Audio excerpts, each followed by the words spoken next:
नमस्कार दोस्तों, ईडुसाला में आप सबका स्वागत है।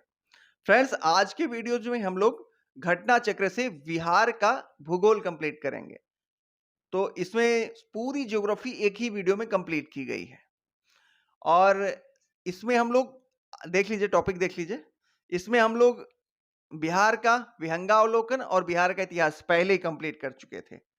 इस वीडियो में हम लोग बिहार का भूगोल देखेंगे, बिहार का भूगोल। चलिए फ्रेंड्स, वीडियो स्टार्ट करते हैं। स्टार्ट करने से पहले चैनल पे अगर आप नए हैं तो चैनल को सब्सक्राइब कर लीजिए, वीडियो को लाइक कीजिए। देखिए, बहुत मेहनत लगती है। अभी आप इस वीडियो में अंदर टाइम देखेंगे, कितनी रात को हम वीडियो आपके लिए बना रहे हैं, मेहनत कर रहे हैं। एक शेयर तो बनता है, अगर आपका दिल करे तो शेयर जरूर करिएगा। फ्रेंड्स, इसमें पूरी ज्योग्राफी कंप्लीट की गई है। इसके बाद इकोनॉमी देखिए, इसमें कुछ टॉपिक्स जैसे खनिज वगैरह है वो इकोनॉमी में दिया हुआ है, जो कि इंपॉर्टेंट है। तो इकोनॉमी में हम आपका सेक्शन जो है बिहार के उद्योग वगैरह, ये इंपॉर्टेंट है। इसमें खनिज संसाधन और उद्योग, ये दोनों इकोनॉमी में दिया हुआ है, तो इसको हम इकोनॉमी के पार्ट में कंप्लीट करेंगे। चलिए फ्रेंड्स, स्टार्ट करते हैं वीडियो।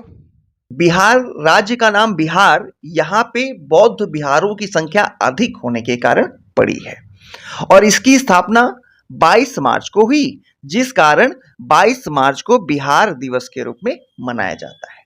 इसकी राजधानी पटना है और उच्च न्यायालय की स्थापना 1 दिसंबर 1913 को हुई थी और उद्घाटन इसका 1916 में हुआ था। तो एग्जाम में जब भी पूछेगा तो 1916 ही आपको टिक करना है। जनसंख्या की दृष्टि से इसका स्थान तीसरा है और क्षेत्रफल की दृष्टि से 12वां स्थान है। और राज्य और केंद्र शासित प्रदेश दोनों में मिला लें तो इसका क्रम 13वां हो जाता है। अब जलवायु देख लेते हैं। सामान्य वर्षा यहाँ पे 1205 मिलीमीटर होती है और औसत वार्षिक दिवस कितने हैं तो 52.5 दिन प्रतिवर्ष बारिश होती है। जलवायु कैसी है यहाँ की तो जलवायु बिहार की मानसूनी है। सर्वाधिक वर्षा किशनगंज में होती है और न्यूनतम वर्षा अरवल में होती है। सर्वाधिक औसत आर्द्रता सुपौल की है। आगे है भौगोलिक परिदृश्य देख लेते हैं। तो भौगोलिक परिदृश्य में इसका अक्षांशीय और देशांतरी विस्तार देख लें। तो अक्षांशीय विस्तार इसका देखिए, ध्यान रखिएगा, बहुत इंपॉर्टेंट है, इसको रट लीजिए एकदम। अक्षांशीय विस्तार 24 degree 20 minute 10 second, 24 degree 20 minute 10 second है और 27 डिग्री 31 मिनट 15 सेकेंड तक है। 24 डिग्री 20 मिनट 10 सेकेंड से 27 डिग्री 31 मिनट 15 सेकेंड है। ये अक्षांशीय विस्तार हो गया।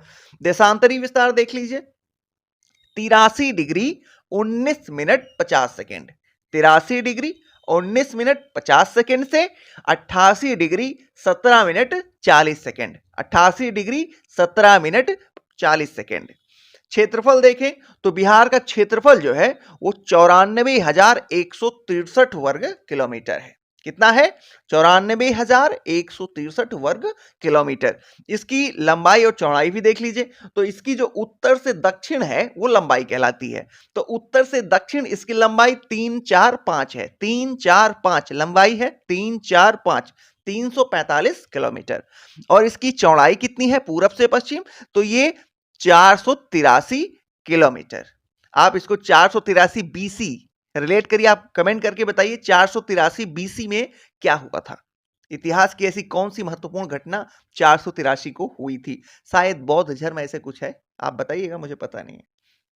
चलिए, शहरी क्षेत्रफल, शहरी क्षेत्रफल देखें तो 1095.49 वर्ग किलोमीटर है। ग्रामीण क्षेत्रफल, तो ग्रामीण क्षेत्रफल देखेंगे 92,257.51 वर्ग किलोमीटर है। तो इससे सामान्यतः अर्थ निकलता है कि ग्रामों की संख्या शहरों की अपेक्षा अधिक है और ग्रामीण क्षेत्रफल भी अधिक है, ग्रामवासियों की संख्या भी अधिक है।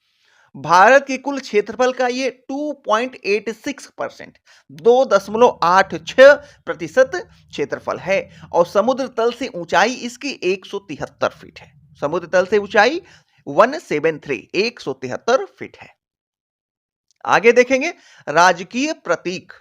तो राजकीय वृक्ष बिहार का पीपल है, राजकीय पुष्प गेंदा है, राजकीय पशु बैल है और 2013 से पहले रीछ था, ये पता ही है आपको। राजकीय पक्षी गौरैया है और राजकीय भाषा हिंदी है और द्वितीयक राजकीय भाषा उर्दू है। राजकीय मछली मांगुर है। राजकीय चिन्ह बोधि वृक्ष है। अब जनसंख्या 2011 के अनुसार कुछ महत्वपूर्ण फैक्ट्स देख लेते हैं फटाफट। कुल जनसंख्या 10,40,99,452। फिर से सुनिए, 10,40,99,452। साथ में बोलिए, 10,40,99,452। 10,40,99,452। और ये कुल देश की कुल जनसंख्या का 8.6% है। 8.6% है देश की कुल जनसंख्या का। और यहां पे अनुसूचित जाति की, देखिए यहां पे संख्या याद करने की जरूरत नहीं, परसेंटेज याद कर लीजिए।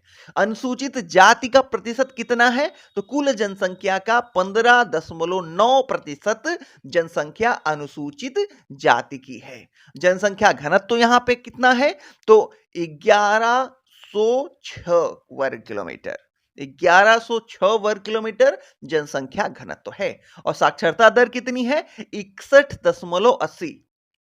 साक्षरता दर 61.80 है, जिसमें से पुरुष साक्षरता 71.2% और महिला साक्षरता 51.5% है। 10 की वृद्धि दर देखें तो 10 की वृद्धि दर 25.42%। 25.42% 10 की वृद्धि दर है।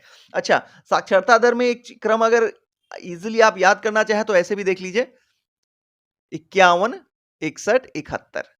तो 51 महिलाएं हैं सबसे कम, फिर बीच में कुल साक्षरता दर और फिर पुरुषों का सबसे अधिक पुरुष करिए 71.2, फिर बीच में कुल है 61.80, फिर उससे 10 कम 51.5। तो ऐसे 10-10 सब में कम हो रहा है। आप ये करके भी इजिली इसको डाइजेस्ट कर सकते हैं। अब देखें अनुसूचित जनजाति। तो अनुसूचित जनजाति की संख्या बिहार में कितनी है? तो 1.3% है। 1.3% वहां पे एसटी निवास करते हैं। लिंगानुपात कितना है? 918 है। लिंगानुपात 918। और वहीं पे शिशु लिंगानुपात की बात करें तो 935 हो जाता है। 935 शिशु लिंगानुपात 935 है और लिंगानुपात 918 है। 1 लाख से अधिक जनसंख्या वाले नगरों की संख्या यहां पे 26 है, यह भी याद रखिएगा। 1 लाख से अधिक जनसंख्या वाले नगरों की संख्या 26 है। जन्म दर 30.9 प्रति हजार है। जन्म दर 30.9 प्रति हजार है। वहीं पे मृत्यु दर 7.9 प्रति हजार है। इन दोनों में कितनी असमानता है देख लीजिए, इसीलिए जनसंख्या विस्फोट की स्थिति में है। मातृत्व मृत्यु दर 331 है। ध्यान रखिएगा, ये बहुत इंपॉर्टेंट है। मातृत्व मृत्यु दर 331 है। मातृत्व मृत्यु दर 331 है और यह प्रति 1 लाख जीवित शिशु पर आंका जाता है। चलिए आगे देखेंगे। जनसंख्या 2011 से ही कुछ संबंधित तथ्य है।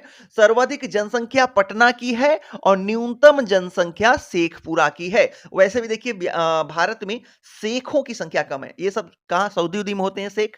तो भारत में ऐसे भी याद करिए आप, सबसे कम जनसंख्या शेखों की शेखपुरा में, न्यूनतम जनसंख्या शेखपुरा में और सर्वाधिक जनसंख्या पटना में है। आपको पता है पटना में संख्या सबसे अधिक है।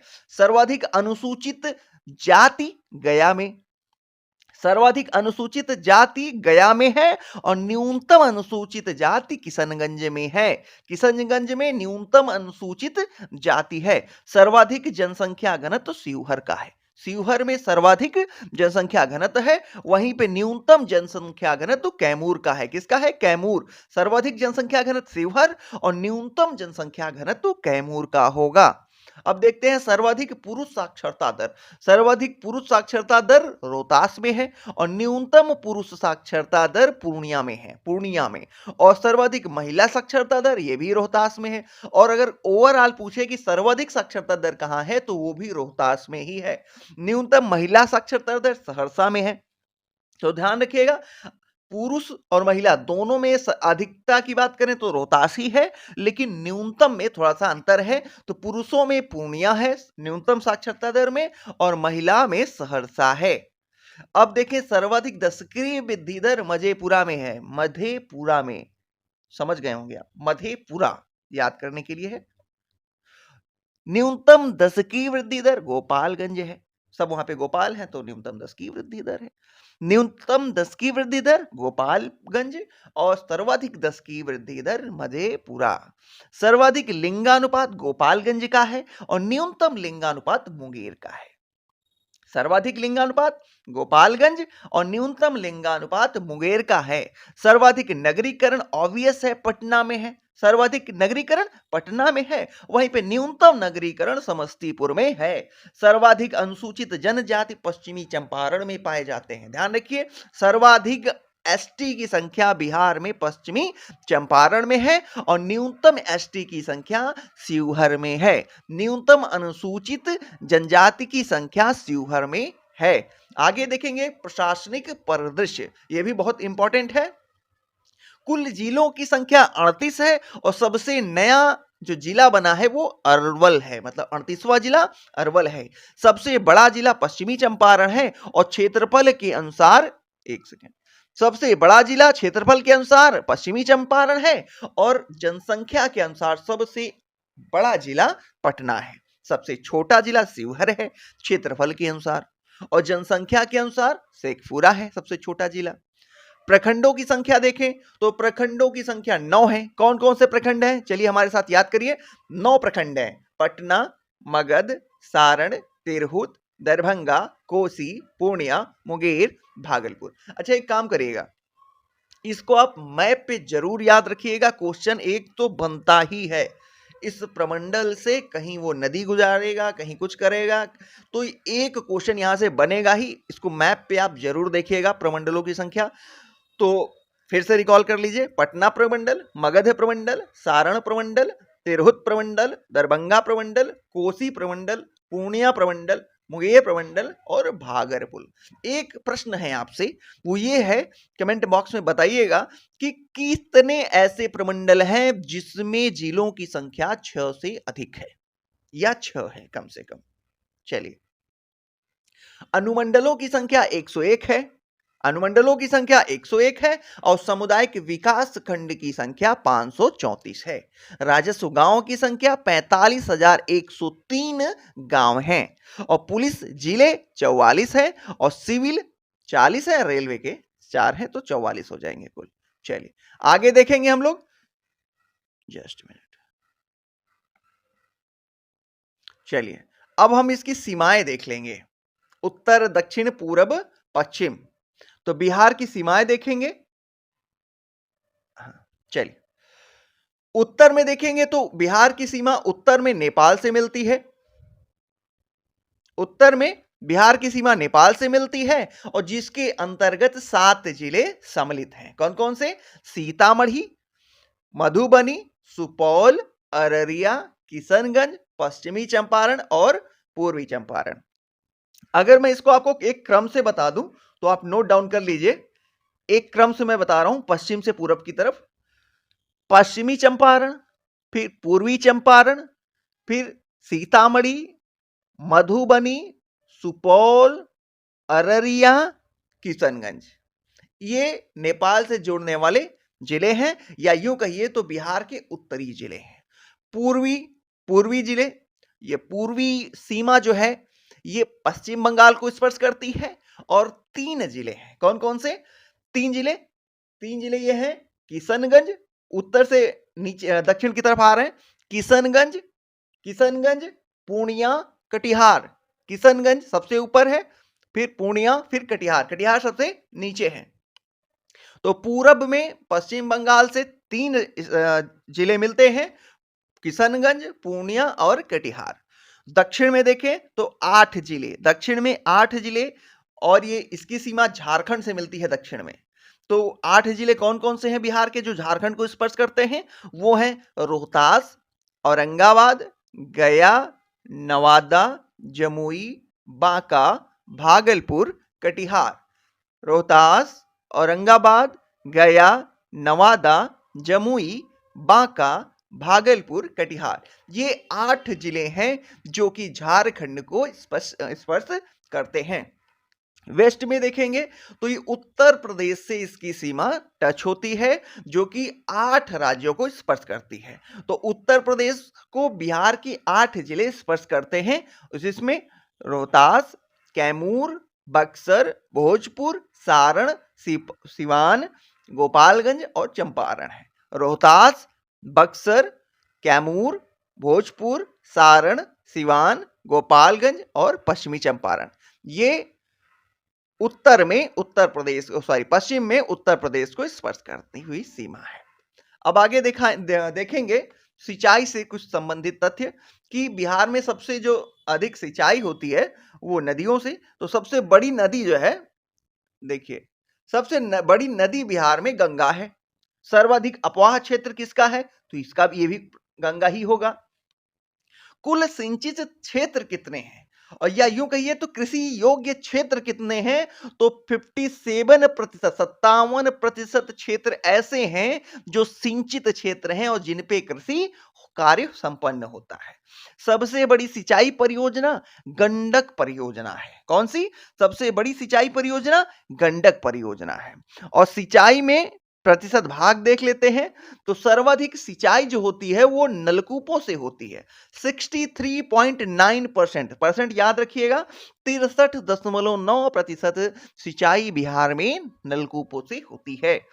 और नहर की बात करें तो दूसरे स्थान पे नहर का है, वो है 30.6%। अन्य में तालाब और अन्य है तो 5.5 है, तीसरे स्थान पे आएगा। और जस्ट मिनट, इधर से ही देख लेते हैं। अब लोक सत्ता देख लेते हैं, बिहार में राजनीतिक देख लेते हैं कुछ परिदृश्य। लोकसभा में बिहार की कुल सीटों की संख्या 40 है, जिसमें से अनुसूचित जाति और आरक्षित सीटें 6 हैं। अनुसूचित जाति हेतु आरक्षित सीटें 6 हैं। 6 सीटें अनुसूचित जाति हेतु आरक्षित हैं, और ये 6 सीटें कहां से हैं तो देख लीजिए, गोपालगंज, हाजीपुर, समस्तीपुर, जमुई, गया और सासाराम, यहां की 6 सीटें अनुसूचित जाति हेतु आरक्षित हैं। चलिए, और राज्यसभा में कुल सीटें 16 हैं। राज्यसभा में बिहार के लिए कुल सीटें 16 हैं।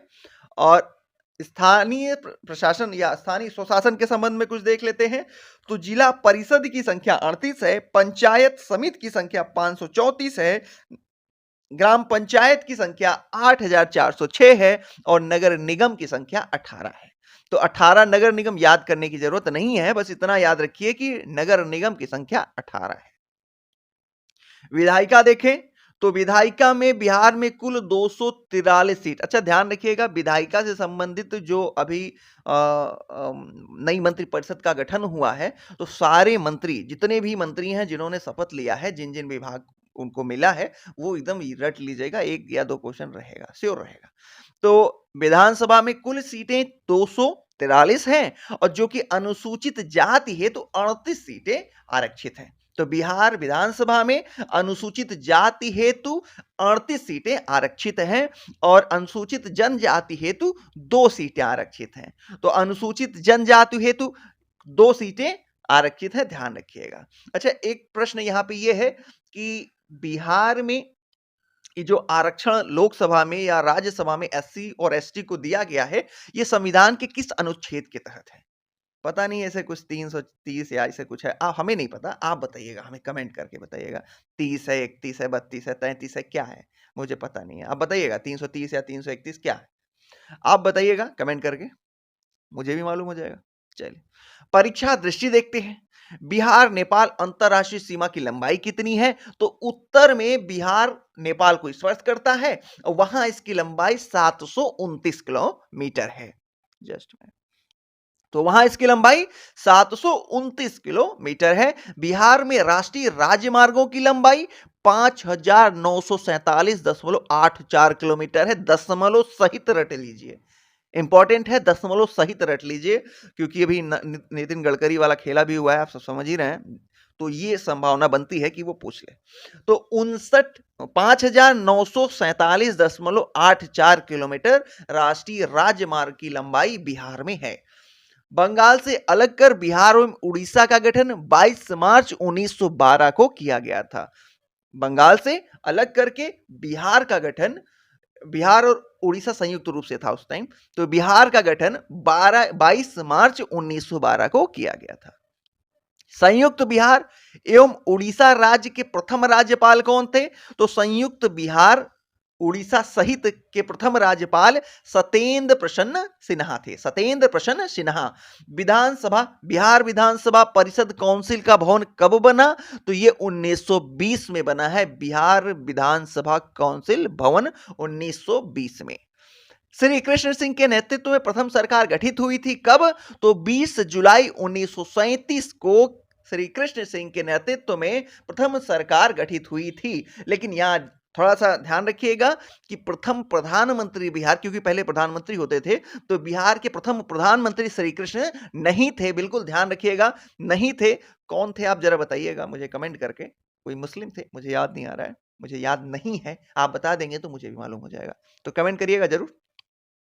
प्रथम बिहार विधानसभा का विघटन 31 अक्टूबर 1939 को हुआ था और बिहार के नामकरण, जो बिहार का नामकरण है, वो बिहार में बौद्ध बिहारों की अधिकता के कारण उसका नाम बिहार पड़ा है। बिहार की जो आकृति है वो ज्यामितीय आकृति जो है वो आयताकार है। बिहार की ज्यामितीय आकृति कैसी है? तो एक आयत के समान है। बिहार से झारखंड कब अलग हुआ?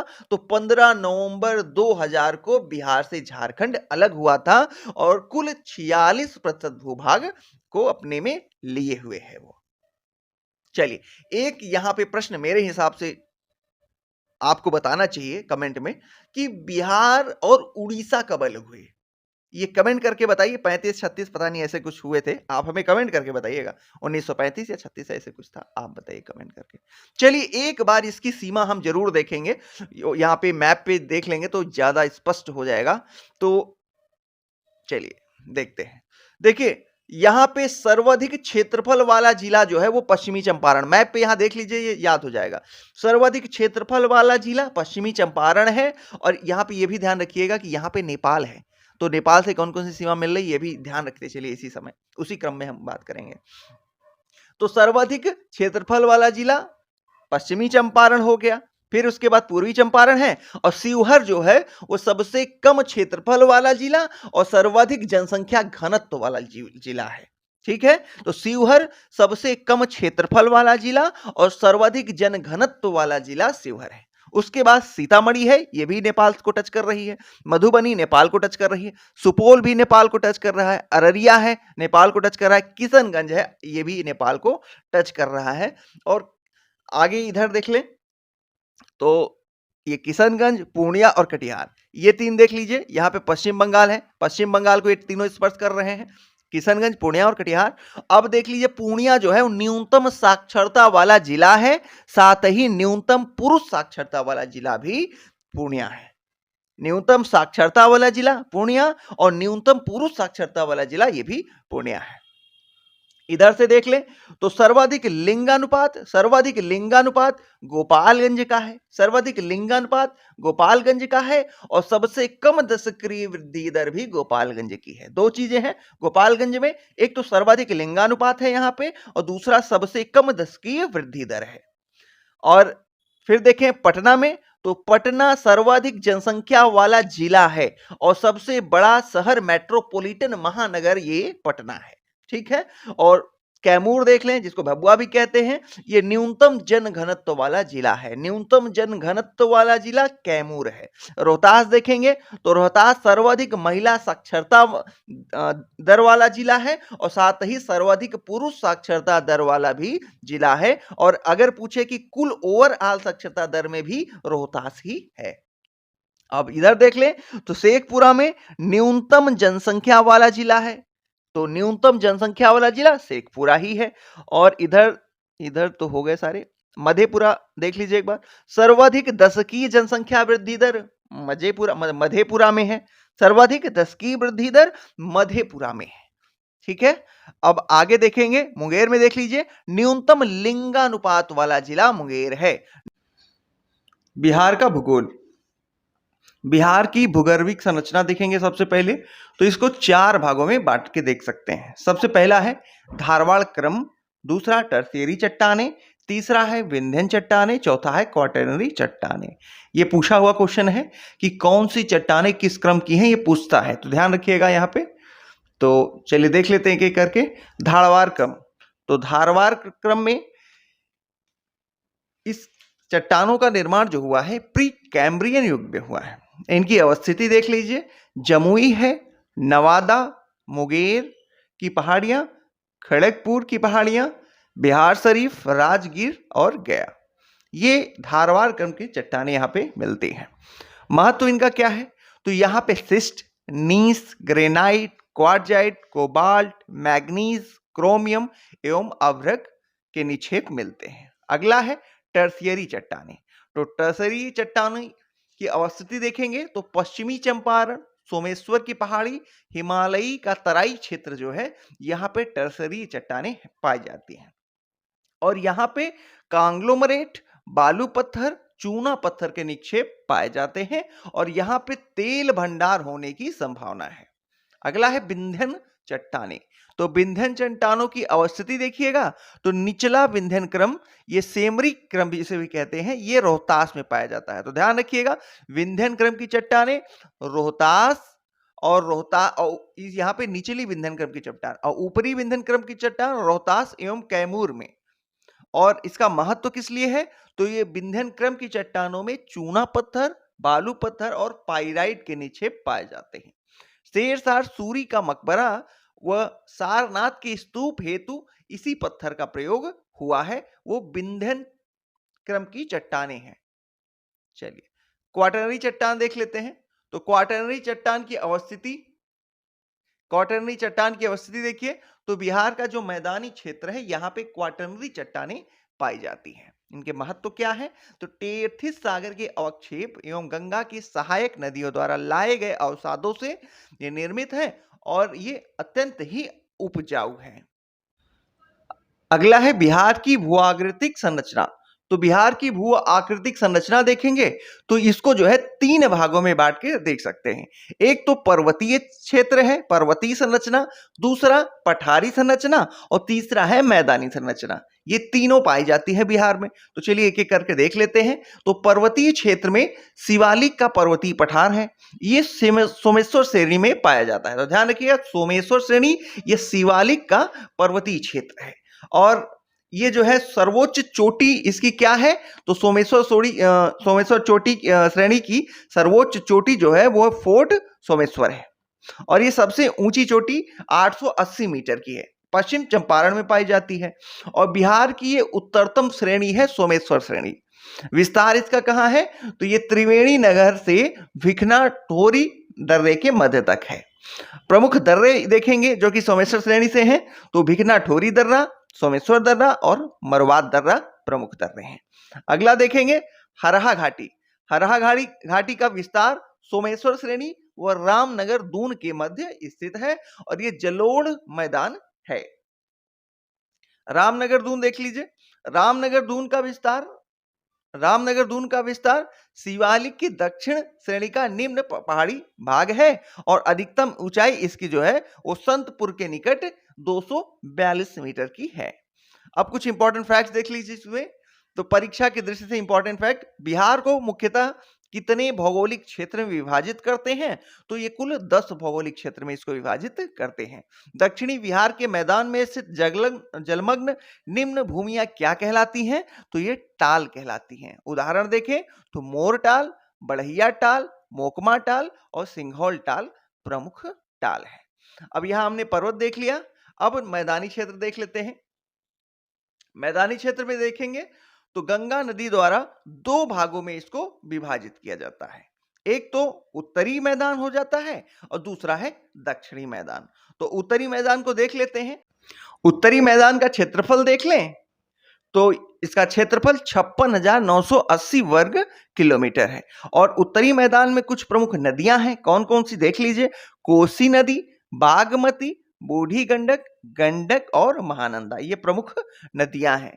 वर्गीकरण इनका करें तो उत्तरी मैदान जो है यहाँ पे भावर या तराई, बागर व खादर एवं चौर मृदाएं पाई जाती हैं।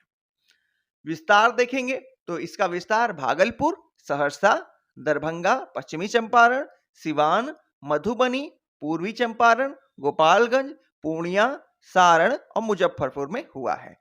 प्रमुख दोआब देखें इसके तो इसके प्रमुख दोआब महानंदा, कोसी दोआब, कोसी गंडक दोआब, गंडक घाघरा दोआब, ये प्रमुख इसके दोआब हैं। अब दक्षिणी मैदान देखें तो दक्षिणी मैदान का जो क्षेत्रफल है वो 33,670 वर्ग किलोमीटर क्षेत्र में विस्तृत है। प्रमुख नदियां यहां पे देखें तो दक्षिण की जो प्रमुख नदियां हैं वो पुनपुन, किऊल व गंगा है। विस्तार देखें इसका तो गंगा नदी के दक्षिण से छोटा नागपुर के पठार तक इसका विस्तार है। प्रमुख पहाड़ियां यहां देखें तो गया, राजगीर, खड़गपुर, बराबर एवं गिरिथक की पहाड़ियां प्रमुख पहाड़ियां हैं। वर्गीकरण करेंगे तो भोजपुर का मैदान, मगध का मैदान और अंग का मैदान यहां पे प्रसिद्ध है। आगे देखेंगे दक्षिण का सीमांत एवं पठारी प्रदेश। तो आपको पता ही है दक्षिण का जो क्षेत्र है, खासतौर से पश्चिमी क्षेत्र, दक्षिण पश्चिमी क्षेत्र, वो पठारी क्षेत्र है। तो इसमें हम देखेंगे क्या क्या कौन कौन से पठार हैं। चलिए, विंध्यन पर्वत का भाग है तो विंध्यन पर्वत का भाग देख लेते हैं। कैमूर का पठार और इसका औसत ऊंचाई 300 मीटर से 450 मीटर है। इसका विस्तार जबलपुर मध्य प्रदेश से रोहतास बिहार तक है। इसका अन्य नाम क्या है तो इसका अन्य नाम है रोहतास का पठार। चलिए आगे देखेंगे कैमूर के पठार का अन्य नाम। चलिए आगे देखेंगे खड़गपुर की पहाड़ी देखेंगे तो इसका आकार जो है वो त्रिभुजाकार है और एक कोडरमा पठार के उत्तर पूर्व में स्थित है। धारवाड़ क्रम की चट्टानें हैं इसमें और विस्तृत जमालपुर से जमुई तक इसका विस्तार है। तो ध्यान रखिएगा, ये क्वेश्चन पूछा हुआ है। धारवाड़ क्रम की चट्टानें की कौन सी पहाड़ी है तो ये खड़गपुर की पहाड़ी है जो कि धारवाड़ क्रम की चट्टान है। अब देखेंगे परीक्षा की दृष्टि से इंपॉर्टेंट फैक्ट्स। बिहार का सबसे बड़ा टाल क्षेत्र कौन सा है तो मोकामा के किऊल हरोहर नदी के घाटी में। बिहार में भारत के लगभग 90% मखाने का उत्पादन किया जाता है। उत्तर पूर्व के निम्न भूमि क्षेत्र में इसका उत्पादन होता है। बिहार का प्राचीनतम भूखंड ये दक्षिण का सीमांत पठारी क्षेत्र है जो कि प्राचीनतम भूखंड है। अब देखेंगे मृदाएं। तो बिहार की मृदाएं देखें तो उत्तरी बिहार के मैदान की मृदाएं और दक्षिण बिहार के मैदान की मृदाएं, साथ ही दक्षिण की पठारी मृदाएं। यहाँ पे तीनों प्रकार की मृदाएं पाई जाती हैं और इन तीनों क्षेत्रों में कौन कौन सी मृदाएं विद्यमान हैं चलिए उसको हम लोग देख लेते हैं। उत्तर बिहार की मैदानी मृदाएं देखेंगे तो इसका जो है ऊपरी हिमालय पर्वत प्रदेश मृदाएं हैं। इनकी अवस्थिति सोमेश्वर श्रेणी का क्षेत्र उत्तर पश्चिम बिहार है और रंग इनका गहरा भूरा या पीला होता है। विशेषताएं क्या हैं? जैविक पदार्थों की यहाँ पे अधिकता है और फसलें इसमें देखें तो धान, मक्का तथा जौ की फसलें होती हैं। और बिहार के पर्वतपदीय मिट्टी के विस्तार को क्या कहते हैं तो भावर कहते हैं। बिहार में अभ्रक मूलक मिट्टी प्राप्त होती है नवादा जिले से। तो अभ्रक मूलक मिट्टी नवादा जिले से प्राप्त होती है। अगला देखेंगे अवस्थिति, यहां पे दक्षिण बिहार का देख लेंगे। तराई एवं मृदा क्षेत्र देखेंगे। अवस्थिति, तराई मृदा की अवस्थिति तो उत्तर के बिहार नेपाल सीमा के साथ पूरब में किशनगंज से लेकर पश्चिम में चंपारण तक इसकी विस्तार है। रंग इसका भूरा एवं हल्का पीला होता है। किसका? तराई क्षेत्र की मृदा का भूरा रंग और हल्का पीला होता है। विशेषताएं क्या है कि अम्लीय प्रकृति की होती है, फास्फोरस एवं पोटास की कमी होती है और जैव पदार्थ की अधिकता होती है। फसलें यहाँ पे धान, पटसन, जौ, सरसों एवं गेहूं प्रमुख फसलें हैं यहाँ की। अब देखेंगे पुरानी जलोढ़ मृदा, बांगर कहते हैं इसको।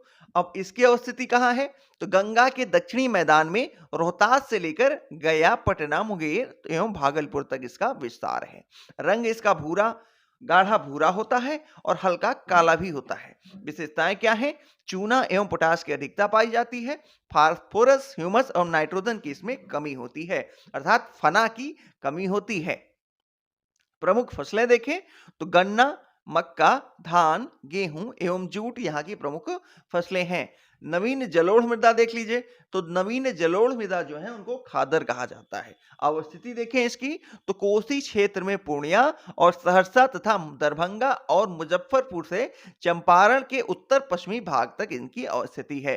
रंग इनका गहरा भूरा एवं काला होता है। विशेषताएं क्या है? चीका की अधिकता होती है, नमी धारण करने की क्षमता इनमें अधिक होती है और उर्वरता भी इनकी अधिक होती है। प्रमुख फसलें देखें तो यहाँ पे धान, गन्ना, गेहूं, मक्का, दलहन हर प्रकार की लगभग फसल होती है। अब देखेंगे बल सुंदरी मृदा, ये क्वेश्चन पूछा हुआ है।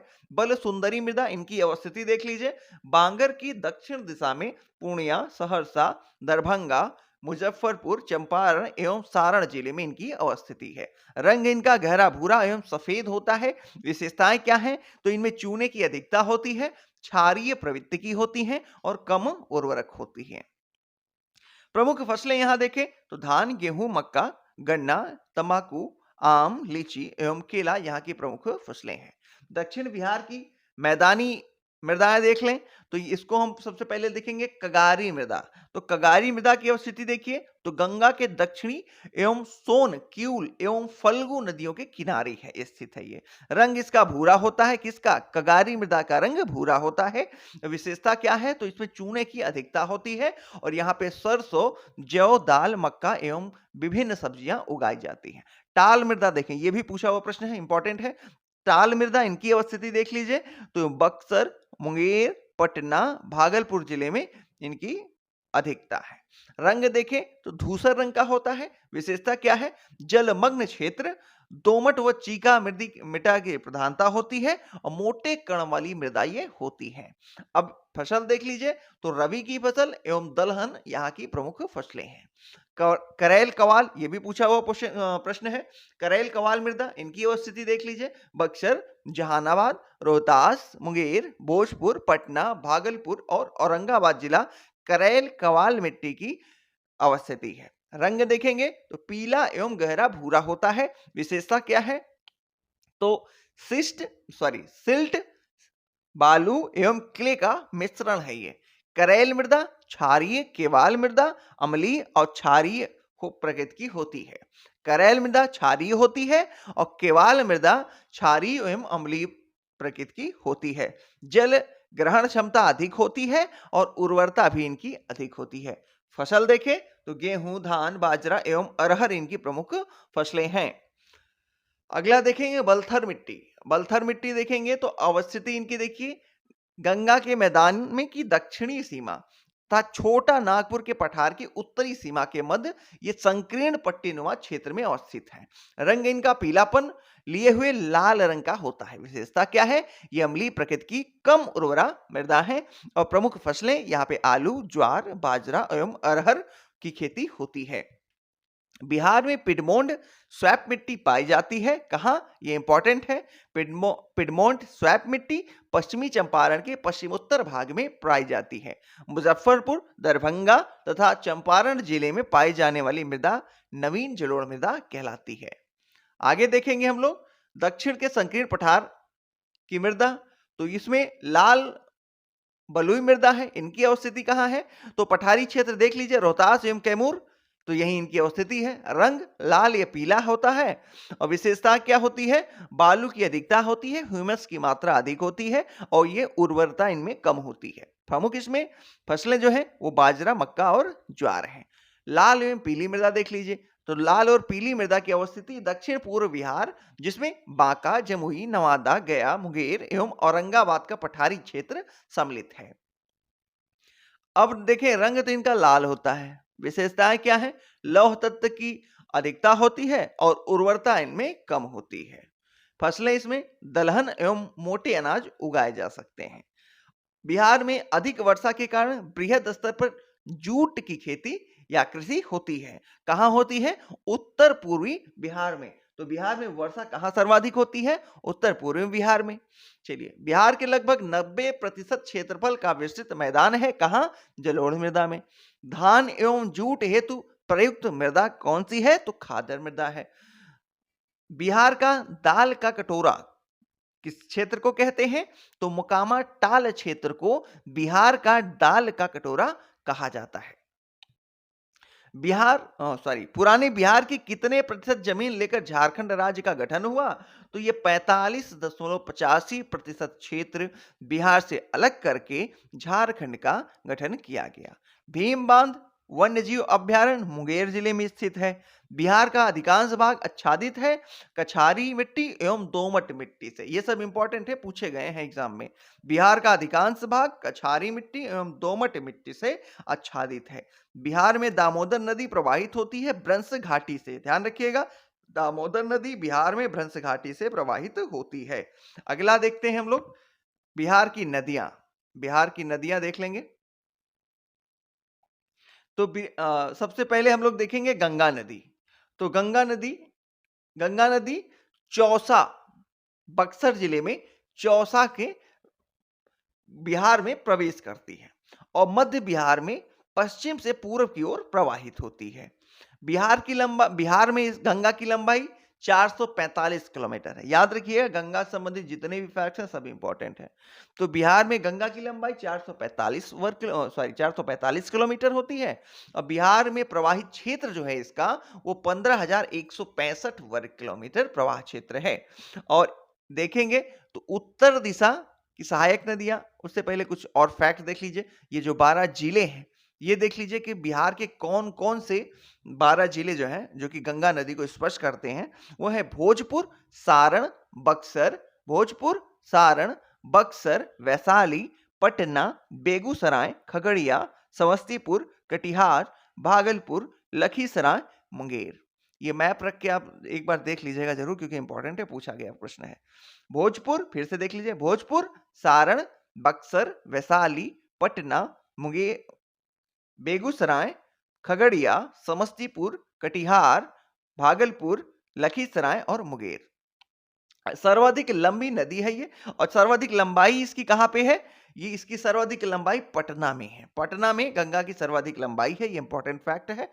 उत्तर दिशा की सहायक नदियां देख लें तो घग्गर है, बूढ़ी गंडक, गंडक, कोसी, महानंदा तथा बागमती इसके उत्तर की सहायक नदियां हैं।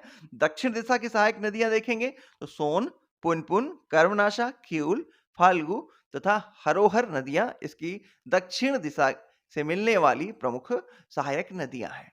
उत्तर बिहार की नदियों में देखेंगे तो उत्तर बिहार की नदियों में सबसे पहले गंडक देखेंगे। गंडक नदी, इसका बिहार में प्रवेश वाल्मीकि नगर पश्चिमी चंपारण में होता है और इसकी लंबाई जो है वो 250 किलोमीटर है, 250 किलोमीटर है।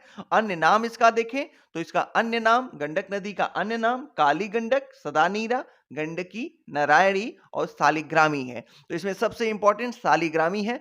सालिग्रामी जरूर इंपॉर्टेंट याद रखिएगा। और प्रवाह मार्ग देख लीजिए इसका, तो ये पश्चिमी एवं पूर्वी चंपारण है, सारण है, गोपालगंज है, सिवान है और मुजफ्फरपुर जिला है। यहां इसका प्रवाह मार्ग है। संगम ये कहां होता है? तो इसका संगम गंगा नदी में हाजीपुर में हो जाता है। विशेषताएं क्या है? तो ये उत्तर प्रदेश एवं बिहार की सीमा रेखा बनाती हैं। गंडक नदी उत्तर प्रदेश एवं बिहार की सीमा रेखा का निर्धारण करती है। अब देखेंगे घाघरा। घाघरा बिहार में प्रवेश करती है कुठनी सारण जिला में और इसमें लंबाई इसकी कितनी है? तो 83 किलोमीटर बिहार में इसकी लंबाई है। और प्रवाह देखें तो प्रवाह मार्ग सिवान एवं सारण है और ये गंगा नदी में रेविलरगंज सारण में मिल जाती है। विशेषताएं देखें तो प्रायः मार्ग में परिवर्तन उत्तर प्रदेश एवं बिहार की सीमा रेखा प्रायः मार्ग में परिवर्तन करती है और उत्तर प्रदेश एवं बिहार की सीमा रेखा बनाती है। सहायक नदी देखें तो राप्ती और महाकाली नदी इसकी सहायक नदियां हैं। बूढ़ी गंडक देखें तो बूढ़ी गंडक का उद्गम जो है वो चौतरबा, बिशंबरपुर, पश्चिमी चंपारण में होता है। बिहार में लंबाई इसकी 320 किलोमीटर है। सहायक नदी देखें तो मसान, बलौर, पंडई, सित्ता, तिलवे, तिऊर, घनौती, कोहरा एवं दंदा है। संगम इसका गंगा नदी में खगड़िया के निकट हो जाता है। विशेषताएं देखें तो बिहार में गंगा की सबसे लंबी सहायक नदी है ये, और उत्तर बिहार की तीव्रतम प्रवाहित नदियां हैं। तो सबसे तेज प्रवाहित होने वाली नदी यही है। अब देखेंगे बागमती, तो इसका उद्गम जो है वो शिवपुरी श्रेणी नेपाल में होता है और बिहार में प्रवेश करती है सोरावती ग्राम सीतामढ़ी जिला से। संगम कहाँ होता है इसका, तो कोसी नदी में इसका संगम बदला घाट में हो जाता है। अब बिहार में लंबाई इसकी देखें तो 394 किलोमीटर है। सहायक नदियों की बात करें तो लाल वकैया, छोटी बागमती, सिपरी, मनोहरा, कोला इसकी सहायक नदियां हैं। कोसी नदी देख लीजिए, इसका अन्य नाम बिहार का शोक है और इसको कौशिकी ऋग्वेद में कहा गया है। सप्तकोशिकी नेपाल में इसको कहा जाता है। बिहार में प्रवेश करती है भीमनगर में, सुपौल जिला के समीप। संगम इसका गंगा नदी में होता है। कहां पे, कुर्सेला घाट में, कुर्सेला में और कटिहार जिला के नजदीक। अब देखेंगे सहायक नदी इसकी कौन कौन सी है, तो बागमती, अरुण, तामुर, सुनकोसी, कमला, बलान, दूध कोसी, तामा कोसी, इंद्रावती और लिखू खोला। बिहार में लंबाई इसकी देखें तो लगभग 260 किलोमीटर है। कमला नदी देखें तो उद्गम इसका महाभारत श्रेणी नेपाल से होता है। बिहार में प्रवेश करती है ये जयनगर मधुबनी में। संगम इसका बागमती नदी में होता है, बदला घाट खगड़िया जिले के पास। अब बिहार में इसकी लंबाई 120 किलोमीटर है। सहायक नदी देखें इसकी तो सोनी है, ढौरी है, बलान है, त्रिशूला है और मैनावती है। विशेषताएं देखें तो मिध्यांचल की पवित्र नदी है ये। महानदी की देखें तो महानदी का उद्गम मालहल्दी, राम पहाड़ी, दार्जिलिंग से होता है। बिहार में प्रवेश ये किशनगंज जिले से करती है और संगम इसका गंगा नदी में गोडागारी घाट बांग्लादेश में होता है। सहायक नदी देखें तो मेची, बलासोन, कनगाई, नागर और टैगॉन है। इसकी लंबाई 360 किलोमीटर है। एक फैक्ट और है इसका इंपॉर्टेंट, ये ध्यान रखिएगा कि पूछता है कि सर्वाधिक उत्तर से प्रभावित होने वाली, तो एक यही होगी सबसे उत्तर की ओर, या सबसे पूरब पूछ ले तो सबसे पूरब भी यही है। एक प्रश्न और ये बनेगा इससे कि कौन सी ऐसी नदी है जिसका संगम जो गंगा में मिलती है लेकिन भारत में नहीं मिलती, तो वो है यही है महानदा। आगे देखें बिहार, दक्षिण बिहार की प्रमुख नदियां देखें तो सोन नदी, ये बिहार में रोहतास जिले से प्रवेश करती है और बिहार में इसकी लंबाई 202 किलोमीटर है। संगम देखें गंगा नदी मनेर पटना में होता है। संगम इसका गंगा नदी से कहां पे, मनेर पटना में। सहायक नदी देखें तो गोपद है, रिहंद है, बनास है, कनहर है और उत्तरी कोयल है। पुनपुन नदी देखिए इसका उद्गम होता है पलामू झारखंड में। बिहार में प्रवेश गया जिले से करती है और बिहार में प्रवाह क्षेत्र इसका देखें तो गया, औरंगाबाद, जहानाबाद, अरवल और पटना जिला इसके प्रवाह क्षेत्र के अंतर्गत सम्मिलित हैं। गंगा में इसका संगम होता है कहां पे, फतुहा के निकट पटना में। और सहायक नदी इसकी देखें मादर, बिलरो, मोरहर, धरधा और रामरेखा, बुतावे इसकी सहायक नदियां हैं। फाल्गु नदी इसका उद्गम फाल्गु नदी का संगम लीलाजन, निरंजना व मोहना नदी के संगम पर बिहार गया में होता है। मोहाना इसका पुनपुन नदी है ताल क्षेत्र में। शाखाएं देखें तो दोधर, खूरी, लोकायन तथा धनराजी इसकी शाखाएं हैं।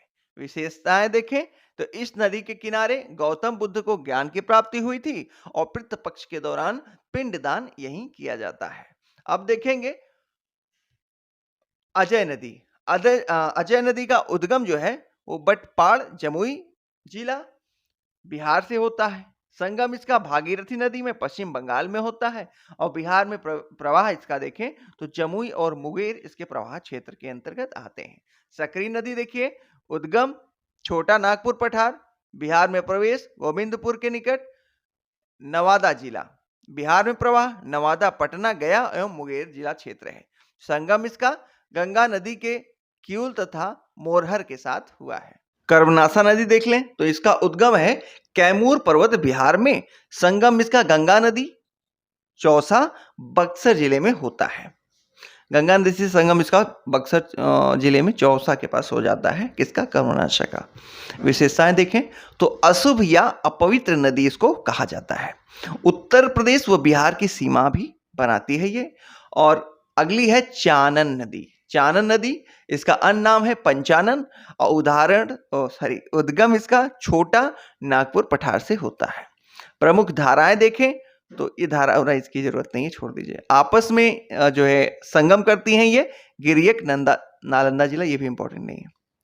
क्यूल नदी है, ये इंपॉर्टेंट देख लीजिए। उद्गम इसका गिरिडीह जिला झारखंड में होता है और बिहार में प्रवेश करती है सत पहाड़ी जमुई जिला से। सहायक नदी इसकी देखें तो बरनर, हरोहर एवं अंजन है। बरनर, हरोहर और अंजन इसकी सहायक नदियां हैं। संगम इसका गंगा नदी में होता है। कहां होता है? तो सूरजगढ़ लखीसराय में होता है। सिकराना नदी को जाना जाता है तो सिकराना नदी को बूढ़ी गंडक के नाम से जाना जाता है। डेहरी बांध स्थित है, सोन नदी पर डेहरी बांध स्थित है। और बिहार में प्रवाहित नेपाल की पवित्र नदी का नाम बागमती है। मेची सहायक नदी है महानंदा की। देवहा एवं गोगरा अन्य नाम है घाघरा नदी का। बिहार में गंगा की उत्तरी सहायक नदियों में सबसे लंबी सहायक नदी बूढ़ी गंडक है और लखनदेई और करनाली नाम से जानी जाने वाली नदी का नाम घाघरा नदी है। अब्दुल बारी पुल स्थित है सोन नदी पर और सोन नदी के अन्य नाम है हिरण्यवाह एवं सोनभद्र नदी। आगे देखेंगे बिहार के जलप्रपात। तो सबसे पहले ककोलत जलप्रपात, ये बहुत इंपॉर्टेंट है, देख लीजिए। इसकी अवस्थिति देखिए तो ककोलत पहाड़ी नवादा जिला, पूछा है कई बार। ककोलत जलप्रपात नवादा जिले में है और कहाँ है नवादा में? तो ककोलत पहाड़ी में पाया जाता है। कुल ऊंचाई इसकी देखें तो 150 फीट इसकी कुल ऊंचाई है और मुख्य प्रपात की ऊंचाई देखें तो लगभग 80 फीट है। विशेषताएं क्या है इसकी? तो कुडरमा पठार से उद्गमित 7 जलधाराओं के मिलने से इसका निर्माण होता है। अगला देखेंगे धुआं कुंड एवं मायर कुंड जलप्रपात। इनकी अवस्थिति देखिए ताराचंडी पहाड़ी रोहतास जिला। नदी कौन सी है? तो धोवा काव नदी। सिखों हेतु महत्वपूर्ण स्थल है। सिखों हेतु ये महत्वपूर्ण स्थल है। अब देखेंगे करकटगढ़ जलप्रपात, अवस्थिति है कैमूर जिला। ऊंचाई है लगभग 100 फीट और कैमूर वन अभ्यारण्य का ये भाग है। अगला है अन्य जलप्रपात, देख लीजिए तिलहर कुंड जलप्रपात, ये दुर्गावती नदी के समीप कैमूर जिले में है। जियारखंड जलप्रपात फुलवारी नदी के समीप भोजपुर जिले में है। और ओखारीन कुंड ये गोपथ नदी पर रोहतास जिले के पास है। देवदारी जलप्रपात ये कर्मनाशा नदी पर रोहतास में है। खुआरीदाह नदी इसकी असाने है और जिला रोहतास है। रकीम कुंड ये गायक घाट नदी पर है और जिला है ये रोहतास है। सुवारा पूर्वी सुवारा नदी पर स्थित है और ये रोहतास जिले में है। बिहार के प्रमुख उष्ण कुंड देख लीजिए तो ये इंपॉर्टेंट है राजगीर नालंदा। यहाँ पे ब्रह्म कुंड बिहार का सर्वाधिक उष्ण कुंड जल कुंड है। सर्वाधिक उष्ण जलकुंड ब्रह्म कुंड है, ध्यान रखिए राजगीर में पड़ता है और इसका नाम क्या है? ब्रह्म कुंड। और बिहार का सर्वाधिक उष्ण कुंड है। अब देखिए कौन कौन से कुंड हैं? तो सूर्य कुंड, नानक कुंड, गोमुख कुंड और मगदुम कुंड। अब पूछ लेगा कि कौन से कुंड जो है कहां पाए जाते हैं, या फिर पूछ लेगा कि गोमुख कुंड किस राज्य में अवस्थित है या किस जिले में अवस्थित है। तो राज्य ही पूछेगा, जिला नहीं। तो आप ध्यान रखिएगा सूर्य कुंड, नानक कुंड, गोमुख कुंड, मगदुम कुंड ये प्रमुख बिहार के कुंड हैं। मुंगेर देख लीजिए, मुंगेर में लक्ष्मण कुंड मुंगेर का सबसे गर्म जल कुंड है। और लक्ष्मीश्वर कुंड, जन्म कुंड, सीता कुंड और रामेश्वर कुंड यहाँ पे पाए जाते हैं। पंचतर कुंड, भीम बांध, अच्छा यहाँ पे सबसे ज्यादा इंपॉर्टेंट भीम बांध है, तो ध्यान रखिएगा भीम बांध और ऋषि कुंड ये दोनों जो है मुंगेर में पाए जा रहे हैं। गया में देखेंगे तो गया में अग्निकुंड है। अग्निकुंड बिहार की प्रमुख झीलें देख लीजिए तो कांवर झील बहुत इंपॉर्टेंट है, इसकी अवस्थिति मझौल गांव बेगूसराय में है। एशिया की सबसे बड़ी गोखुर झील है ये। अब बूढ़ी गंडक के विसर्पण से इसका निर्माण होता है और जल निगमन वनस्पति हेतु प्रसिद्ध है ये। हाइड्रा, वेल्सनेरिया एवं लेप्ल रॉल्स आदि हैं। साइबेरियन प्रवासी पक्षियों का यहाँ पे आश्रय होता है और रामसर स्थल के रूप में इसे घोषित किया गया है। अगला देखेंगे कुशेश्वर स्थान झील। पक्षी अभ्यारण्य। तो कुशेश्वर स्थान झील अवस्थिति कहाँ है इसकी? तो दरभंगा जिले में है। दरभंगा जिले में कुशेश्वर स्थान प्रखंड में। तो आप जिला याद रखिएगा दरभंगा। क्षेत्रफल इसका देखें तो शरद ऋतु में 20 वर्ग किलोमीटर और वर्षा ऋतु में 100 वर्ग किलोमीटर तक इसका क्षेत्रफल है। प्रमुख धार्मिक स्थल एवं पक्षी अभ्यारण्य भी है ये। आगे देखेंगे जगतपुर झील। जगतपुर झील भागलपुर में है और क्षेत्रफल की जरूरत नहीं है, छोड़ दीजिए। पक्षियों का संरक्षण स्थल देखें तो गोगाबिल। गोगाबिल इंपॉर्टेंट है, इसका क्षेत्रफल भी नहीं पूछेगा लेकिन आप एक बार देख लीजिएगा। गोगाबिल झील ये घोघा झील है। घोघा चाप इसका अन्य नाम है। गोगाबिल झील का अन्य नाम घोघा झील और घोघा चाप है। अवस्थिति इसका मनिहारी कटिहार जिला पे है। क्षेत्रफल 5 वर्ग किलोमीटर है। जल स्रोत वर्षा और महानंदा नदी है इसकी। और सिमरी बख्तियारपुर झील इसकी अवस्थिति सहरसा जिला में है। आकृति इसकी घोड़े की नाल जैसी है। संघटक कैसा है इसका? तो जमुनिया, गोबरा और कुमीबा तथा सर्दिया इसके प्रमुख झीलें हैं। अब देखेंगे सिंचाई। बिहार में सिंचाई, तो सिंचाई क्षमता 2020-21 के आंकड़ों के अनुसार है। कुल सिंचाई क्षमता देख लीजिए तो जस्ट मिनट, अब देखेंगे यहां पे थोड़ा छोटा कर लेते हैं।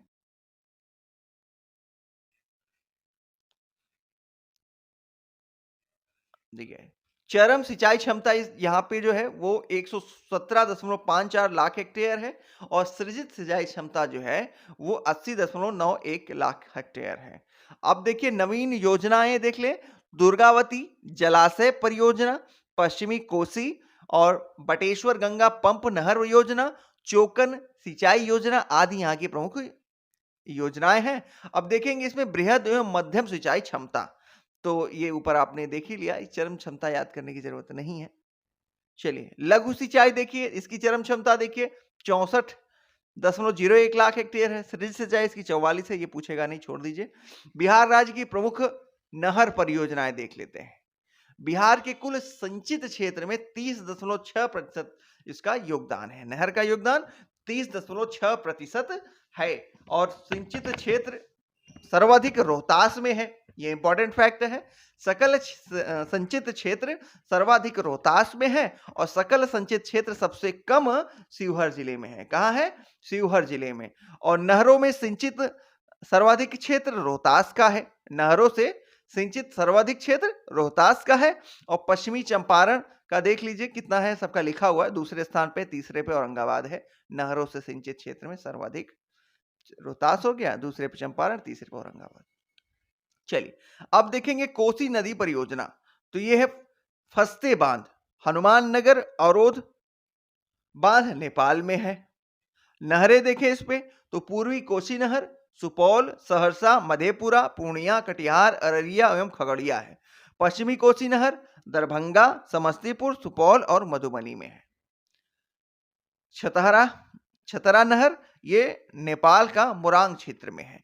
गंडक नदी परियोजना, प्रमुख पश्चिमी नहर देखिए इसका, तो गंडक की इसकी जो है लंबाई कुल 200 किलोमीटर है और विस्तार इसका उत्तर प्रदेश, बिहार एवं नेपाल के मध्य है।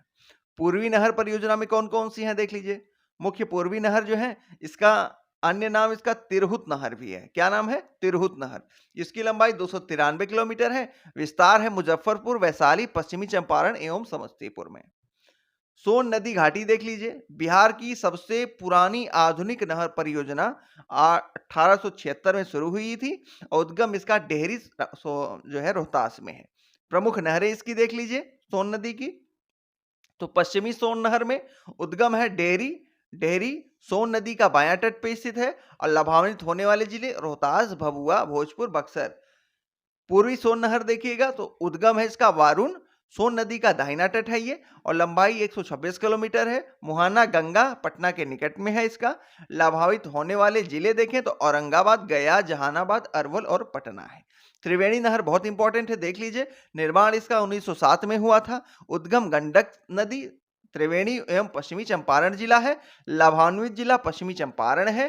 अन्य सिंचाई योजना चंदन जलाशय योजना भागलपुर में, बधुआ जलाशय योजना भागलपुर मुंगेर में और मूसाखंड सिंचाई योजना कैमूर में है। अब देखेंगे लाभान्वित जिला पूर्वी चंपारण। इसका है तिरहुत एवं ढाका नहर। इसका उद्गम ये जो है, एक सेकंड देख लीजिए फिर से। जो तिउर एवं ढाका नहर है, इसका लाभान्वित जिला जो है वो पूर्वी चंपारण है। उद्गम इसका लल बकिया एवं तिउर नदी है। गंडक की ये सहायक नदी है। आगे देखेंगे कमला नहर। इसका उद्गम होता है कमला नदी में दरभंगा जिले के उत्तर से। लाभान्वित होने वाले जिले दरभंगा और मधुबनी है। सकरी नहर देख लीजिए, इसका निर्माण 1950 में हुआ था। उद्गम सकरी नदी है। लाभान्वित जिले देखें तो गया, नवादा एवं नालंदा है। अन्य प्रमुख नहरें देखें, दुर्गावती जलाशय परियोजना। तो दुर्गावती नदी जो है ये लाभान्वित जिले से जो है कैमूर और रोहतास है। बरनार परियोजना, बरनार नदी है। लाभान्वित जिले जमुई है। और अगला देखें बागमती, बागमती परियोजना, बागमती नदी सीतामढ़ी में है। और लाभान्वित जिले जो है इसके सीतामढ़ी, पूर्वी चंपारण, मुजफ्फरपुर और शिवहर है। प्रमुख जल विद्युत परियोजना देख लीजिए तो डेहरी रोहतास में, वरुण औरंगाबाद में। ये जल विद्युत परियोजनाएं हैं, इसको ध्यान रखिएगा। डेहरी रोहतास में, वरुण औरंगाबाद में, वाल्मीकि नगर पश्चिमी चंपारण में, कटैया सुपौल में, अगनूर अरवल में, नासरी रोहतास में, त्रिवेणी पश्चिमी चंपारण में, श्रीखंडी रोहतास में, बेलसार अरवल में, सेबारी रोहतास में, जौनागरा रोहतास में। अब नलकूप देख लेते हैं। बिहार के प्रमुख नलकूप। सिंचित कुल सिंचित क्षेत्र का 63.9% क्षेत्र नलकूपों से होता है। और सर्वाधिक सिंचाई जो है, ध्यान रखिएगा, सर्वाधिक सिंचाई किससे होती है? नलकूपों से होती है। ठीक है, तो ये 63.9% है। और सर्वाधिक सिंचाई घटते क्रम में देख लीजिए, सर्वाधिक सिंचाई वाले जिले देखिए तो सीतापुर घटते क्रम में है। सीतापुर, सीतामढ़ी, कटिहार एवं पूर्वी चंपारण है। तालाब, तालाब में देखिए तो कुल सिंचित क्षेत्र केवल 1.9% क्षेत्र ही तालाब से सिंचित होते हैं। इसमें जो है लगभग 115,000 हेक्टेयर भूमि का सिंचाई होता है। सर्वाधिक सिंचाई देखें तो इससे दरभंगा में होता है। एक एक आप याद कर लीजिए, एक एक याद करिएगा तो ज्यादा अच्छा है। देखिए नलकूप से पूछेगा तो समस्तीपुर, नलकूप से सर्वाधिक सिंचाई समस्तीपुर में होती है, तालाब से दरभंगा में होती है। पाइन देख लीजिए तो पाइन है कृत्रिम कच्ची नहर जैसी सिंचाई प्रणाली है। ये अत्यंत प्राचीन मौर्यकालीन जो है ये तकनीकी है। प्रमुख जिले देखें तो गया, नवादा, जमुई, बांका और भागलपुर हैं। गया, नवादा, जमुई, गया, नवादा, जमुई, बांका और भागलपुर। प्रमुख भाग देखें तो आहार पाइन का मुहाना है। इसी देखिए इसी तरीके से इसका शेप होता है। और करहास खेती के समीप सबसे छोटी पाइन की शाखा है। चलिए अगला देखेंगे हम लोग बिहार की बहुउद्देशीय परियोजनाएं। तो कोसी बहुउद्देशीय परियोजना देखिए कहाँ है, तो ये नेपाल एवं भारत की संयुक्त परियोजना है, कोसी नदी परियोजना। और समझौता इसका 1954 में हुआ था, 1959 में निर्माण कार्य हुआ, 63 में कंप्लीट हो गया। पूर्वी कोसी नहर विद्युत गृह की स्थापना 1978 में हुई थी। ये इंपॉर्टेंट है, इसको जरूर याद रखिए। कोसी पूर्वी नहर विद्युत गृह की स्थापना 1978 में हुई थी। मुख्य उद्देश्य क्या था, तो बाढ़ नियंत्रण, जल विद्युत उत्पादन, सिंचाई, भूमि संरक्षण इसके प्रमुख उद्देश्य। परियोजना के चरण देखने की जरूरत नहीं है, आप देखना चाहते हैं तो यहां से देख सकते हैं, बाकी ये पूछेगा नहीं। गंडक बहुउद्देशीय परियोजना देखिए तो उत्तर प्रदेश, बिहार एवं नेपाल की संयुक्त परियोजना है। ये भारत और नेपाल के मध्य समझौता 1959 में हुआ था। योजना आयोग द्वारा परियोजना को मंजूरी 1961 में दी गई। और जल विद्युत परियोजना की स्थापना पश्चिमी चंपारण जिले में हुई है।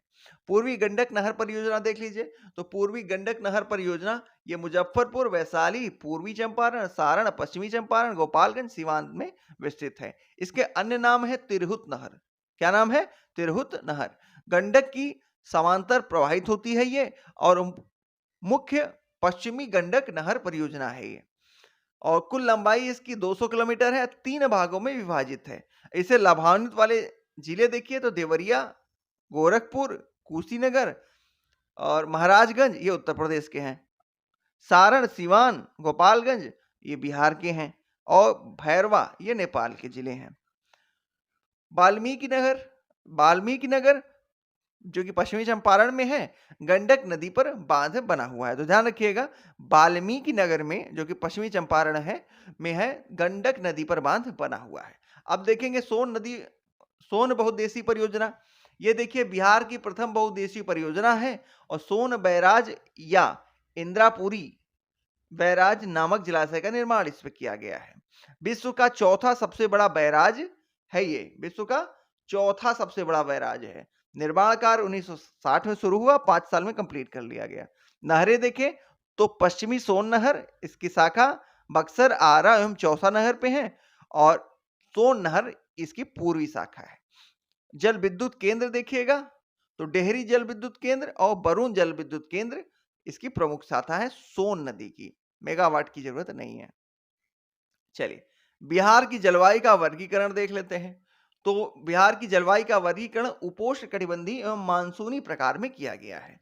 कोपेन के अनुसार देखें तो कोपेन के अनुसार CWG मध्यतापी एवं गंगा तुल्य और CWA उत्तरी बिहार, जिसके अंतर्गत किशनगंज, पश्चिमी चंपारण, जोगबनी और अररिया सम्मिलित हैं। CSA इसके अंतर्गत दक्षिणी बिहार, पटना, गया, मुंगेर और जहानाबाद सम्मिलित हैं। अगर ओवरऑल पूछेगा तो CWG ही पूछेगा, ध्यान रखिएगा। अगर कोई स्पेसिफिक जिला नहीं दे रहा है तो वहां पे आप CWG मारना है। अगर जिला देगा तो आप ऐसे देखिएगा, अगर उत्तर दिया तो W मार दीजिएगा, W, और दक्षिण दिया तो S। दक्षिण दिया, सोन नदी कहाँ है, S से सोन नदी होता है तो सोन नदी नीचे मार दिए, CSA, S आया ना बीच में तो सोन नदी नीचे, तो CSA रहे तो नीचे मार दीजिए, CWA रहे तो ऊपर मार दीजिए। चलिए ऊपर मतलब उत्तर की तरफ। बिहार की जलवायु को प्रभावित करने वाले कारक ये सबको पता है। ग्रीष्मकालिक कालिक तूफान, दक्षिण पश्चिमी मानसून, बंगाल की खाड़ी में से समीपता और हिमालय की निकटता, दक्षिण बिहार में पठारी व पहाड़ी नुमा उच्चावच, काल वैशाखी पौने, ये प्रमुख कारण है। अब देखेंगे बिहार की प्रमुख ऋतुएं। ग्रीष्म ऋतु, वर्षा और शीत ऋतु यहाँ पे होती है। तो ग्रीष्म ऋतु में यहाँ पे देखिए काल इसका मार्च से जून तक होता है और यहाँ पे सबसे गर्म स्थान गया का है और इस समय यहाँ पे लू का प्रवाह रहता है। मानसून के पहले स्थानीय तूफान व ओलावृष्टि होती है। मानसून के पहले स्थानीय तूफान व ओलावृष्टि होती है। बिहार में वर्षा ऋतु देखें तो काल वर्षा ऋतु का मध्य जून से मध्य अक्टूबर तक रहता है। सर्वाधिक वर्षा जो है अगस्त, जुलाई और अगस्त में होती है। सर्वाधिक वर्षा वाला जिला किशनगंज है। किशनगंज सबसे पूर्वी जिला, किशनगंज, जिस यहाँ सबसे ज्यादा वर्षा होती है। बिहार का कारण क्या है, दक्षिण पश्चिम मानसून का आगमन पूर्वी बिहार में 8 जून को आता है और पश्चिमी बिहार में 15 जून को आता है। नवीनतम वर्षा वाला जिला अरवल है। नवीनतम वर्षा अरवल, ध्यान रखिएगा। परवल कहाँ पे होता है, जहाँ कम वर्षा, तो ऐसे याद करने के लिए बता रहे हैं। सबसे कम वर्षा अरवल। बिहार में शीत ऋतु देखें तो ये अक्टूबर से फरवरी तक रहता है। पाला देखें तो पर्वतीय तराई एवं दक्षिण के पठारी क्षेत्र में होता है। सर्वाधिक ठंड जो है वो दिसंबर और जनवरी में होती है और शीत ऋतु में वर्षा जो है 5 से 10 सेंटीमीटर तक हो जाती है। कमेंट करके बताइएगा कि बिहार में शीत ऋतु के समय वर्षा किस कारण से होती है। बिहार में वन रिपोर्ट देख लेते हैं 2021 के अनुसार, एकदम लेटेस्ट आंकड़ा है ये। बिहार में वन देखें तो यहाँ पे सर्वाधिक गैर वन क्षेत्र हैं। बिहार में सर्वाधिक गैर वन क्षेत्र हैं जो कि 91.91% हैं। अति सघन वन देखें तो केवल 35%, 0.35% अति सघन वन है जो कि कुल 333.42 वर्ग किलोमीटर, 333.42 वर्ग किलोमीटर में फैले हुए हैं। खुले वन की संख्या 4% है। तो सर्वाधिक देखें तो गैर वन क्षेत्र है 91% और उसके बाद वन क्षेत्र देखेंगे तो खुले वन की संख्या 4% है। ठीक है, तो सर्वाधिक कैसे वन पाए जाएंगे, खुले वन पाए जाएंगे। अति सघन वन देख लीजिए तो इसका आपने देख लिया 0.35% है। खुले वन देखिए तो 4% है। मध्य सघन वन देखिएगा तो 3.49% है और कुल वनावरण देखिए तो ये इंपॉर्टेंट है, कुल वनावरण 7.84% है। कुल वनावरण बिहार का 7.84%, 7.84% रट लीजिए, पूछेगा। झाड़ियां देखिए तो 0.25% यहाँ पे झाड़ियां हैं। बाकी वर्ग किलोमीटर पूछने की जरूरत नहीं। हाँ, वनावरण का वर्ग किलोमीटर भी देखना चाहते हैं तो आप देख सकते हैं 7380 या 7380.79, 7380.79 7380.79 कुल वनावरण है बिहार में, जो कि 7.84% है।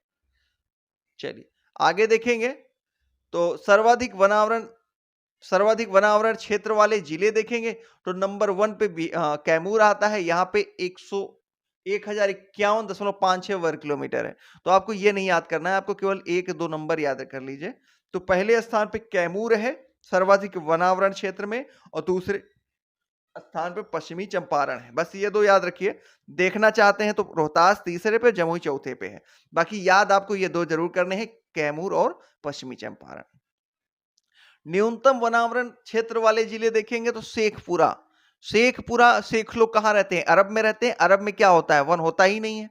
तो न्यूनतम वनावरण कहाँ होगा? शेखपुरा में होगा। ठीक है, दूसरे स्थान पे अरवल है। सर्वाधिक वनावरण प्रतिशत वाले जिले देखेंगे तो सर्वाधिक वनावरण प्रतिशत वाले जिलों में कैमूर है, सर्वाधिक वनावरण में भी और प्रतिशत में भी। जमुई है प्रतिशत में दूसरे स्थान पे।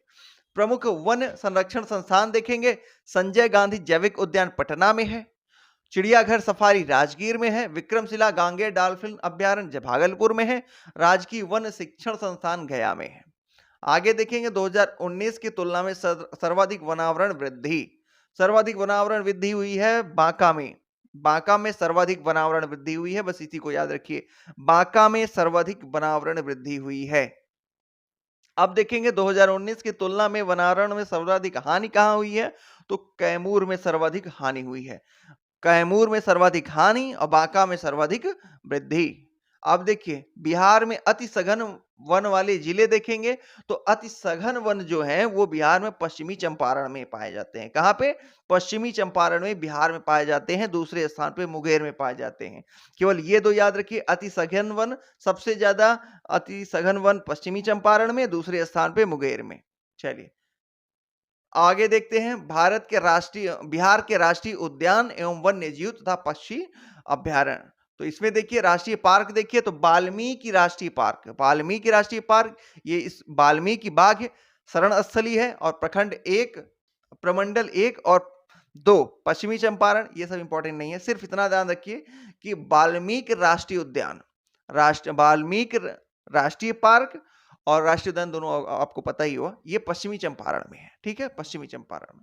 अब देखेंगे वन्यजीव अभ्यारण्य तो वाल्मीकि वन्यजीव, ये देखिए आ गया वाल्मीकि वन्यजीव अभ्यारण्य, ये भी पश्चिमी चंपारण में है। ठीक है, वन्यजीव अभ्यारण्य पश्चिमी चंपारण में है। गौतम बुद्ध वन्यजीव अभ्यारण्य ये गया में है। भीम बांध वन्यजीव अभ्यारण्य मुंगेर में है। उदयपुर वन्यजीव अभ्यारण्य पश्चिमी चंपारण में है। कैमूर, ये जरूर याद रखिएगा, ये पूछता है। कैमूर वन्यजीव अभ्यारण्य कैमूर और रोहतास में है।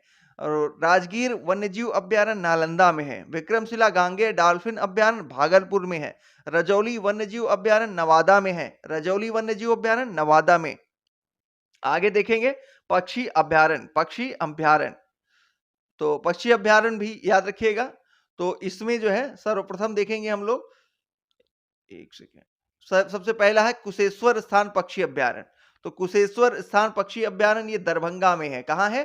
कुशेश्वर स्थान पक्षी अभ्यारण्य दरभंगा में। और बडेला सलीम अली पक्षी अभ्यारण्य ये वैशाली में है। बडेला सलीम अली पक्षी अभ्यारण्य वैशाली में है। और नागी डैम पक्षी अभ्यारण्य ये जमुई में है। नागी डैम पक्षी अभ्यारण्य जमुई में है। कांवर झील बहुत इंपॉर्टेंट है, कांवर झील बेगूसराय में है। और नकटी डैम पक्षी अभ्यारण्य जमुई में है। ठीक, नागी और नकटी दोनों जमुई में है। अब देखेंगे आगे उदयपुर पक्षी अभ्यारण्य ये बेतिया में है। उदयपुर पक्षी अभ्यारण्य बेतिया में है। और राज्य में मुख्यमंत्री छात्र वृक्षारोपण योजना की आरंभ जो है वो 15 अगस्त 2006 में हुई थी। छात्र वृक्षारोपण योजना का प्रारंभ 15 अगस्त 2006 में हुआ था। बिहार पृथ्वी दिवस मनाया जाता है 9 अगस्त को। बिहार में डॉल्फिन रिसर्च सेंटर स्थापित किया जा रहा है पटना में। और राष्ट्रीय डॉल्फिन दिवस 5 अक्टूबर को मनाया जाता है। अब देखेंगे बिहार में वनोत्पाद आधारित उद्योग, प्लाईवुड उद्योग कहां होता है? तो प्लाईवुड उद्योग होता है बेतिया, पटना और मुजफ्फरपुर में। कत्था उद्योग बेतिया में होता है। गत्ता उद्योग ये समस्तीपुर दरभंगा में होता है। प्रमुख प्राकृतिक स्थल देख लेते हैं यहाँ पे हम लोग। तो चलिए ये जिला वाइज देख लेते हैं, एकदम मैप में बहुत अच्छा है ये। तो पश्चिमी चंपारण में वाल्मीकि वन्य जीव अभ्यारण्य है, उदयपुर वन्य प्राणी अभ्यारण्य है, वाल्मीकि व नंदनगढ़ महोत्सव यही मनाया जाता है। अगला देखें तो वैशाली में देख लीजिए, वैशाली में वरेला झील सलीम अली पक्षी अभ्यारण्य स्थित है। पटना में देखिए तो संजय गांधी जैविक उद्यान और भारत का सबसे बड़ा पशु मेला सोनपुर मेला यही लगता है। कैमूर देखें तो दुर्गावती जलप्रपात दुर्गावती नदी पर बिहार का सबसे बड़ा वन्यजीव अभ्यारण्य है। कैमूर वन्यजीव अभ्यारण्य और अनुपम झील यहीं पे है। ठीक है। गया में देख लीजिए तो एक सेकेंड, गया में देखिए तो गया में दशरथ मांझी लोक उत्सव और गौतम बुद्ध अभ्यारण्य वन्यजीव पार्क यही है। ककोलत जलप्रपात नवादा में है और जमुई में नागी नकटी बांध पक्षी अभ्यारण्य है। कटिहार में गोगाबिल झील है और जो कि बिहार की सबसे बड़ा नम्र या नम भूमि क्षेत्र है, वेटलैंड है। भागलपुर देखिए तो विक्रमशिला गांगेय डॉल्फिन अभ्यारण्य यहीं पे है। मुंगेर में देखिएगा तो भीम बांध अभ्यारण्य, ऋषि कुंड, सीता कुंड, लक्ष्मण कुंड और रामेश्वर कुंड जलकुंड यहीं पे है। आगे देखते हैं बिहार के प्रमुख वनोपज। तो सेलम देख लीजिए उष्णकटिबंधीय पर्णपाती पौधा है। इसका वैज्ञानिक नाम बाम्बैक्स है और ये रंग इसका लाल रंग का होता है पुष्प, और लकड़ी इसकी रुई। इसका प्रमुख उत्पादन इसका किस लिए किया जाता है? लकड़ी व रुई के लिए। प्रमुख क्षेत्र ये तराई क्षेत्र में है। इसका अन्य नाम कॉटन टी है। तो कॉटन टी के नाम से विख्यात है सेमल। सेमल ये केवल इसमें यही एक इंपॉर्टेंट फैक्ट है, कॉटन टी के नाम से विख्यात है तो सेमल है। अब शीशम देख लीजिए, इसका वैज्ञानिक नाम है डलबर्जिया सिसु। उत्पाद इसका लकड़ी और पत्ता एवं जड़ तीनों, शीशम की तीनों चीजें महत्वपूर्ण है, लकड़ी, पत्ता, जड़। प्रमुख क्षेत्र देखें दक्षिण पूर्व बिहार में होता है और ये पर्णपाती वृक्ष है। साल देखिए, साल का अन्य नाम है साखू, वैज्ञानिक नाम की जरूरत नहीं, छोड़ दीजिए। और इसका उपयोग धूप बत्ती व औषधि के रूप में किया जाता है। और रेलवे लाइन स्लीपर व पानी वाली जहाजों का निर्माण इससे होता है। किससे? साखू से। और इसको साल भी कहते हैं, क्यों? क्योंकि ये खराब नहीं होता जल्दी। चलिए तनु देखते हैं। महोगनी परिवार का वृक्ष है। उत्पाद इसका लकड़ी का है। फर्नीचर व खिलौना आदि का निर्माण इससे होता है। लाख देख लीजिए, लाख का वैज्ञानिक नाम देख लीजिए लेसिफर लक्का है। ये सब इंपॉर्टेंट नहीं है। उपनाम इसका देख लीजिए प्रकृति का वरदान। किसको कहते हैं प्रकृति का वरदान? तो लाख को कहते हैं। सूक्ष्म कीटों द्वारा इसका निर्माण होता है। प्रमुख क्षेत्र इसका बिहार और झारखंड सीमा है। अब देखेंगे टसर। टसर जो है रेशम का एक प्रकार है। प्रमुख क्षेत्र भागलपुर है। बहुत इंपॉर्टेंट है।